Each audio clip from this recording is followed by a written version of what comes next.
Barrister Mohammad Shahjahan Omar ওই সন্ত্রাসী দল ছেড়ে সে এখন নৌকায় উঠেছে, ঘরের ছেলে ঘরে ফিরে এসেছে।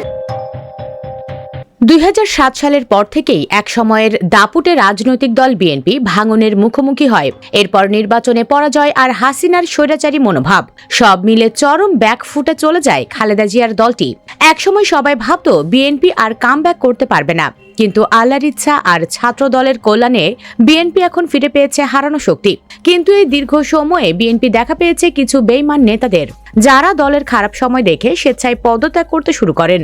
একসময় যারা ছিলেন বিএনপির শীর্ষ নেতা কিংবা চেয়ারপারসনের উপদেষ্টা, তাদের অনেকেই দুঃসময়ে দল ছেড়ে হাত মেলান আওয়ামী লীগের সাথে।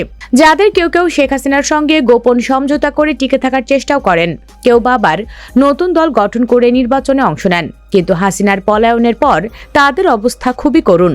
এই যেমন ব্যারিস্টার শাহজাহান ওমর, তিনি বিএনপির প্রতিষ্ঠাকালীন সদস্যদের মধ্যে একজন এবং শহীদ রাষ্ট্রপতি জিয়াউর রহমানের অত্যন্ত ঘনিষ্ঠ ছিলেন। ১৯৭৯ সালের দ্বিতীয় জাতীয় সংসদ নির্বাচনে তিনি ধানের শীষের প্রার্থী হিসেবে তৎকালীন বাকেরগঞ্জ ১২ আসনে সংসদ সদস্য নির্বাচিত হন। বিএনপির কঠিন দুঃসময়ে দীর্ঘ ৪৫ বছরের সম্পর্কের ইতি টেনে ২০২৩ সালের ৩০ নভেম্বর আওয়ামী লীগে যোগ দেন শাহজাহান ওমর।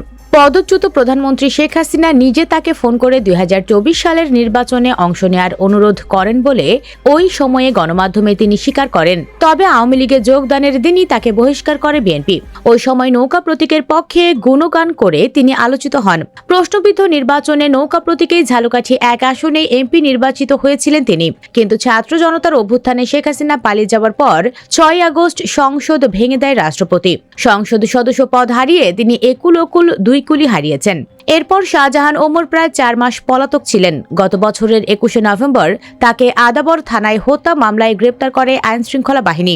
বিএনপির এক সময়ের সবচেয়ে প্রভাবশালী নেতা ছিলেন মোসাদ্দেক আলী ফালুক। তিনি দলের ভাইস চেয়ারম্যান ও চেয়ারপারসনের উপদেষ্টা ছাড়াও ছিলেন সাবেক প্রধানমন্ত্রী খালেদা জিয়ার রাজনৈতিক সচিব। বিএনপির ডাক সাইটে একজন ব্যবসায়ী ও খালেদা জিয়ার একান্ত আস্থাভাজন ছিলেন মোসাদ্দেক আলী ফালুক।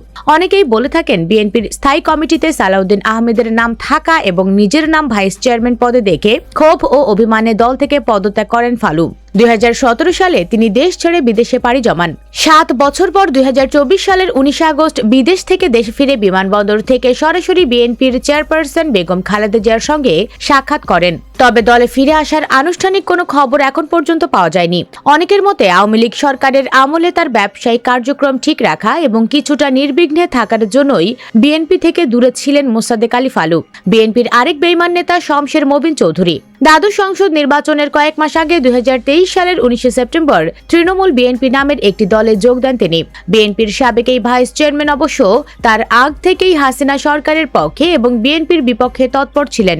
শমশের মবিন চৌধুরী বিএনপিতে যোগ দেন ২০০৭ সালে। ৪ দলীয় জোট সরকার আমলে তিনি পররাষ্ট্র সচিব ছিলেন। বিএনপির সবচেয়ে কঠিন সময়ে ২০১৫ সালে তিনি দল থেকে পদত্যাগ করেন। ওই বছরের ২৮ অক্টোবর বিএনপি সব পদ থেকে ইস্তফা দেন তিনি। ৩ বছর পর যোগ দেন বিকল্পধারা বাংলাদেশে। গত সংসদ নির্বাচনে সিলেট ৬ আসনে শমশের মবিন চৌধুরী তৃণমূল বিএনপির সোনালী আঁশ প্রতীকে অংশ নিয়ে জামানত হারান। ২০২৪ সালের ১৭ অক্টোবর পল্টন ও যাত্রাবাড়ি থানায় হত্যা মামলায় শমশের মবিন চৌধুরীকে আটক করা হয়। পদত্যাগ করার ৪ বছর পর আবারও বিএনপির রাজনীতিতে সক্রিয় হয়েছেন দলটির সাবেক কোষাধ্যক্ষ ও সাবেক স্বাস্থ্য প্রতিমন্ত্রী মিজানুর রহমান সিনহা। চলতি বছরের ২ ফেব্রুয়ারি তাকে আহ্বায়ক করে মুন্সিগঞ্জ জেলা বিএনপির কমিটি গঠিত হয়। তিনি মুন্সিগঞ্জ ২ আসনে মনোনয়ন পেয়েছেন। তার ফিরে আসার ঘটনায় কেন্দ্রীয় বিএনপির পাশাপাশি তৃণমূলের অনেক ত্যাগী নেতাকর্মী ক্ষুব্ধ হয়েছেন। জানা গেছে আওয়ামী লীগের চাপে পরে ২০২০ সালের ২২ জানুয়ারিতে বয়স ও শারীরিক অসুস্থতার কারণ দেখিয়ে বিএনপির সব পদ থেকেই পদত্যাগ করেছিলেন একমি গ্রুপের চেয়ারম্যান মিজানুর রহমান সিনহা। অন্যদিকে ব্যক্তিগত কারণ দেখিয়ে ২০১৯ সালের ৬ নভেম্বর দল থেকে পদত্যাগ করেন বিএনপির ভাইস চেয়ারম্যান ও জিয়া পরিবারের সবচেয়ে বড় পৃষ্ঠপোষক এক সময়ের ডাক সাইটে ব্যবসায়ী নেতা এম মোর্শেদ খান। তিনি প্যাসিফিক গ্রুপের চেয়ারম্যান। ১৯৯২ থেকে ১৯৯৬ সাল পর্যন্ত মন্ত্রী পদমর্যাদায় প্রধানমন্ত্রীর বিশেষ দূত এবং ২০০২ থেকে ২০০৬ সাল পর্যন্ত তিনি পররাষ্ট্রমন্ত্রী ছিলেন। জানা যায় ২০১৮ সালের নির্বাচনে তাকে মনোনয়ন বঞ্চিত করা হয়। পরবর্তী সময়ে দল পুনর্গঠন প্রক্রিয়া প্রক্রিয়ায় চট্টগ্রাম কমিটিতে তার অনুসারীদের পদ না দেওয়ায় অভিমানে রাজনীতি থেকে তিনি অবসর নেন। বর্তমানে মোর্শেদ খান ও তার পরিবার সিঙ্গাপুরে বসবাস করছেন। সেখানে তার ব্যবসা বাণিজ্য রয়েছে। নেতাকর্মীরা বলছেন, ব্যক্তিগত কারণ দেখালেও মোর্শেদ খান মূলত তার ব্যবসা টিকিয়ে রাখার জন্য শেখ হাসিনা সরকারের রোষানল থেকে বাঁচতে বিএনপি থেকে পদত্যাগ করেন। জানা গেছে, এই নেতাও বিএনপির সিম্প্যাথি আদায়ের জন্য বিভিন্ন নেতাদের হাতে পায়ে ধরছেন। আওয়ামী লীগের রাজনীতি দিয়ে পথ চলা শুরু করেছিলেন চট্টগ্রাম সিটি কর্পোরেশনের সাবেক মেয়র মোহাম্মদ মঞ্জুর আলম। 2010 সালে চট্টগ্রাম সিটি কর্পোরেশন নির্বাচনের আগে বিএনপিতে যোগদান করেন এবং মেয়র নির্বাচিত হন। তখন তাকে বিএনপির চেয়ারপারসনের উপদেষ্টা পদ দেওয়া হয়। এরপর 2015 সালে মেয়র নির্বাচনে বিএনপির প্রার্থী হিসেবে প্রতিদ্বন্দ্বিতা করেন। ওই নির্বাচনে অনিয়ম কারচুপির অভিযোগে নির্বাচন বর্জন করেন তিনি। একই সঙ্গে রাজনীতি থেকে অবসরের ঘোষণা দেন। কিন্তু এক বছর যেতে না যেতে 2016 সালে আবারও আওয়ামী লীগে যোগ দেন। চট্টগ্রাম বিএনপি নেতাকর্মীরা বলছেন, মঞ্জুর আলমের রাজনীতি থেকে অবসরের ঘোষণা ছিল একটি নাটক। তার উদ্দেশ্য ছিল আবারও মেয়র হওয়া। সেনাবাহিনী থেকে অবসরের পর 2007 সালে কল্যাণ পার্টি নামে রাজনৈতিক দল প্রতিষ্ঠা করেন বীর প্রতীক সৈয়দ মোহাম্মদ ইব্রাহিম। এক দশকের বেশি সময় ধরে বিএনপি জোটের অংশ হয়ে সরকার পতনের রাজনীতি করেছেন তিনি। 2018 সালে নির্বাচনে জোটের মিত্র হিসেবে তাকে চট্টগ্রাম 5 আসনটি ছেড়ে দিয়েছিল বিএনপি। কিন্তু 2023 সালে নির্বাচনের আগ মুহূর্তে সিদ্ধান্ত পাল্টে যুক্তফ্রন্ট জোট গঠন করে নির্বাচনে অংশ নেন তিনি। এই একটি সিদ্ধান্তকে তার রাজনৈতিক আত্মহত্যা বলে মন্তব্য করেন অনেকেই। আবার কেউ কেউ বিশ্বাসঘাতক ও দালাল আখ্যা দেন তাকে। 204 নির্বাচনে তিনি কক্সবাজার 1 আসন থেকে এমপি নির্বাচিত হলেও আওয়ামী লীগের পতনের মধ্য দিয়ে পতন হয় এই রাজনীতিবিদের। সবশেষ নিজ হাতে করা বাংলাদেশ কল্যাণ পার্টি থেকে বহিষ্কৃত হয়েছেন মোহাম্মদ ইব্রাহিম। এরপর থেকে রাজনীতি থেকে দূরে সরে আত্মগোপনে আছেন তিনি। দীর্ঘ 17 বছর পর রাজনীতিতে সক্রিয় হয়েছেন বিএনপির এক সময়ের প্রভাবশালী নেতা সাবেক এমপি আলী আসগর লবি। চাপে পড়ে তিনি 2019 সালে অসুস্থতার মিথ্যা কারণ দেখিয়ে বিএনপি থেকে পদত্যাগ করেছিলেন।